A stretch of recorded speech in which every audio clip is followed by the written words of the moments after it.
ఇంట్లో కూర్చుని ఇంగ్లీష్ నేర్చుకోవాలనుకుంటున్నారా? అయితే వెంటనే మా స్పోకెన్ ఇంగ్లీష్ క్లాసెస్‌కి కాల్ చేయండి.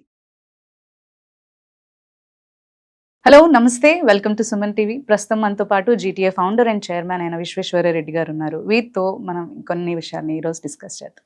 హలో అండి, నమస్తే. నమస్కారం. ఇప్పుడు 2025 to 26 మనకి H1B వీసా రిజిస్ట్రేషన్స్ అనేవి స్టార్ట్ అవబోతున్నాయి కదా. సో దీంట్లో ఎలాంటి చేంజెస్ అన్నా ఉండబోతున్నాయా? అంటే టిపికల్గా ఎవ్రీ ఇయర్ ఫిజికల్ ఇయర్ అంటారు వాళ్ళకి. ఇమిగ్రేషన్ ఫిజికల్ ఇయర్ అనేది మాకు అక్టోబర్ నుంచి మొదలవుతుంది.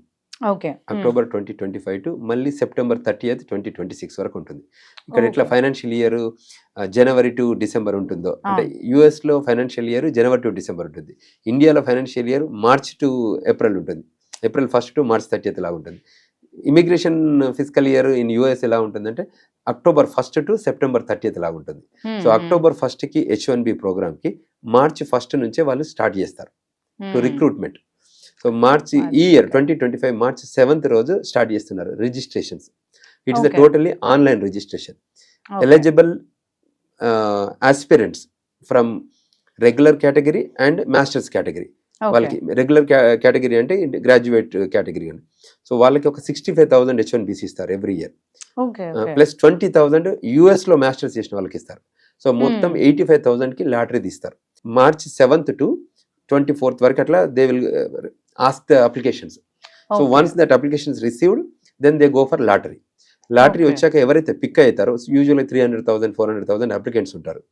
85,000కి 1:3 1:4 అలా వస్తుంది. So some time March ending last week లో వాళ్ళు లాటరీ తీస్తారు. పిక్ అయిన వాళ్ళందరికీ 85,000కి వాళ్ళకి ఎలక్ట్రానిక్ నోటిఫికేషన్లు వెళ్తాయి అండ్ మెయిల్లో కూడా వెళ్తాయి. వాళ్ళకి 90 days ఇస్తారు. అంటే ఏప్రిల్ 1st నుంచి April month, May month, June month, June 30th వరకు 90 days ఇచ్చి 90 days లోపల వాళ్ళు ఎప్పుడైనా ఫైల్ చేసుకోవచ్చు. H1B ఫైల్ చేసుకున్న H1Bకి ప్రాసెస్ చేసి అప్రూవల్ చేస్తే అప్రూవల్ అక్టోబర్ 1st నుంచి వ్యాలిడిటీ ఉంటుంది. So this is a complex project end to end. అంటే it is March to September 30th వరకు this whole thing will happen. But ఆ H1B వ్యాలిడిటీ స్టేటస్ ఎప్పుడు స్టార్ట్ అవుతుందంటే start date is October 1st. Then they will give 3 years. Usually they will give 3 years and depends on the work.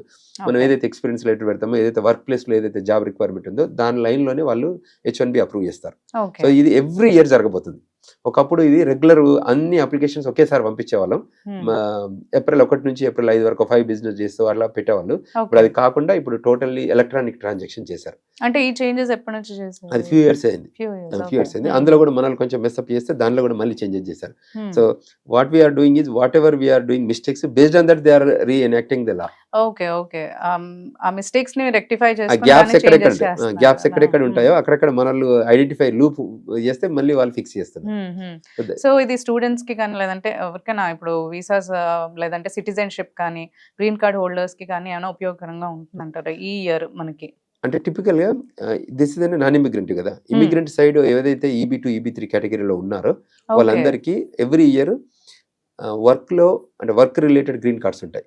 అవి ఒక 144,000 అలా ఉంటాయి. అవి every year ఇస్తారు. అది హోల్ గ్లోబ్ కి ఇస్తారు.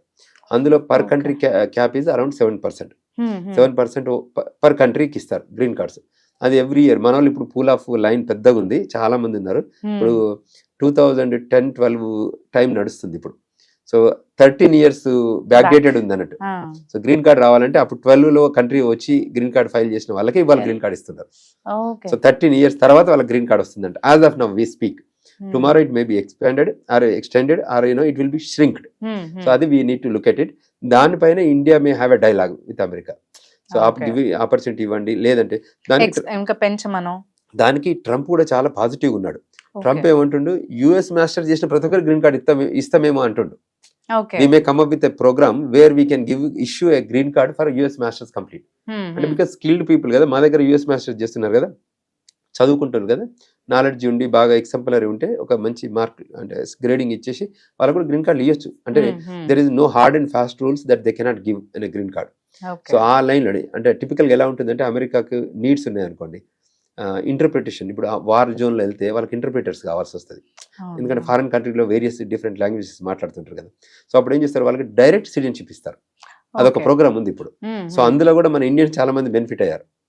ఆర్మీ ప్రోగ్రామ్ రిక్రూట్మెంట్ లో they directly get US citizenship. H1లు F1లు గ్రీన్ ఏం కార్డు ఉండదు. సంబంధం లేకుండా డైరెక్ట్ సిటిజన్షిప్ అది ఆర్మీ రిక్రూట్మెంట్ లో మనం ఎలిజిబుల్ అయ్యి మనం if we are fit in to their regulations ఉంటే they will get American citizenship. So ఇప్పుడు కొత్తగా H1B రిజిస్టర్ చేసుకోవాలి అనుకునే వాళ్ళకి ఏమేమి టేక్ కేర్ చేయాలి అంటారు? టిపికల్ గా వాళ్ళకి వాళ్ళ ఎంప్లాయర్ ఉంటుండ్రు, ఇండివిజువల్ కెనాట్ రిజిస్టర్ ఇప్పుడు. సో ఎంప్లాయర్ రిజిస్టర్ చేస్తారు. So if there is a job, ఎంప్లాయర్లు కూడా వాళ్ళు if there is a requirement job ఉందనుకోండి, క్లయింట్ లొకేషన్ లో పొజిషన్ ఉంటే ఆర్ ఇన్ హౌస్ ప్రాజెక్ట్ ఏదైనా ఉంటే they can register it. Okay. ఇప్పుడు మనకు we have an immigration law office కాబట్టి we deal with those cases కాబట్టి we know about that. So అందులో రిక్వైర్మెంట్ బేస్డ్ మీద మనం రిజిస్టర్ చేయాలి. ఊరికే టైం పాస్ జాబ్ లేకపోయినా రిజిస్టర్ చేస్తే they will be in trouble the companies. So that they have to take care of it. So ఏమైనా questions ఉంటే అంటే కేస్ స్పెసిఫిక్ క్వశ్చన్స్ ఉంటే we can address them. But generic గా it is a regular thing, it's not a new thing చేయడము. Any beneficiary and usually they petitioner అంటారు, employer ను petitioner అంటారు, beneficiary అంటే రిక్వైర్ H1B గైని. సో ఈ beneficiary and petitioner మధ్య ఉన్న రిలేషన్స్ తోని petitioner has more say in immigration law. So ఈ చేంజెస్ ఉన్నవి మళ్ళీ ఎప్పుడు లైక్ ఎంత వరకు సస్టైన్ ఉండొచ్చు అంటారు? లైక్ మళ్ళీ ఏమైనా చేంజెస్ ఉండబోతాయి అంటారా? Immigration law is a dynamic law. So country needs ని బట్టి నెక్స్ట్ ఇయర్ డైనమిక్ గా చేంజ్ చేయొచ్చు, ప్రోగ్రామ్ డికంప్లీషన్ చేయొచ్చు, ప్రోగ్రామ్ ఎక్స్టెండ్ చేయొచ్చు, ప్రోగ్రామ్లకి నెంబర్స్ ని యాడ్ చేయొచ్చు. కంట్రీ ఏం చేస్తుందంటే దే రీఎవాల్యుయేట్ ఎవ్రీ మంత్ వాళ్ళు కూర్చొని మాట్లాడతారు. మన కంట్రీలో ఇప్పుడు ఎంతమందికి జాబులు ఉన్నాయి, ఎంతమందికి జాబులు పోయాయి, ఎంతమంది అన్ఎంప్లాయ్మెంట్ బెనిఫిట్ ని క్లెయిమ్ చేస్తున్నారు. సో ఆ లైన్స్ లో డిస్కస్ చేస్తుంటారు. డిపార్ట్మెంట్ డిస్కస్ చేసి అందులో ఉన్న వాల్యూస్ అంటే okay we need nurses, okay let's put up a programme for nurses. Then department of labour, department of state, USCIS ఈ మూడు కలిసి జాయింట్ గా ఒక ప్రోగ్రామ్ తీసుకొస్తాయి. సో దాని బేస్డ్ మీదనే వాళ్ళు నర్సెస్ లోపలికి రాణిస్తారు. డాక్టర్స్ స్కేర్సిటీ ఉంది కంట్రీలో, చాలా మంది పాండమిక్ లాంటి ఇష్యూస్ వస్తాయి కాబట్టి we need more doctors rural of USA. So అటువంటి ఏరియాస్ లో మళ్ళీ ఒక ప్రోగ్రామ్ డాక్టర్స్ మీరు రండి మీకు తొందరగా గ్రీన్ కార్డు ఇస్తా ఉంటారు. ఏదైనా ఇన్సెంటివ్ ఉంటేనే కదా వాళ్ళు కంట్రీ దాటి బయటకు వచ్చేది. సో ఎక్కడైనా ఆపర్చునిటీ ఉంటుంది కదా. తర్వాత మీకు తెలిసి అక్కడ EB5 ప్రోగ్రామ్ అని ఉంటుంది. EB5 అంటే investor based green card. So అటువంటి ఆపర్చునిటీస్ ఉంటే వాళ్ళకి అది కూడా పిలుస్తారు. అలాంటివి ఈ చేంజెస్ అక్కడ ఉన్న సిచ్యువేషన్స్ ని బట్టి చేంజెస్ అనేవి వాళ్ళు ఎంత ఫ్రీక్వెంట్ గా తీసుకోవాలనేది బేస్ అయి ఉంటుంది. Correct. Okay, thank you. Thank you sir.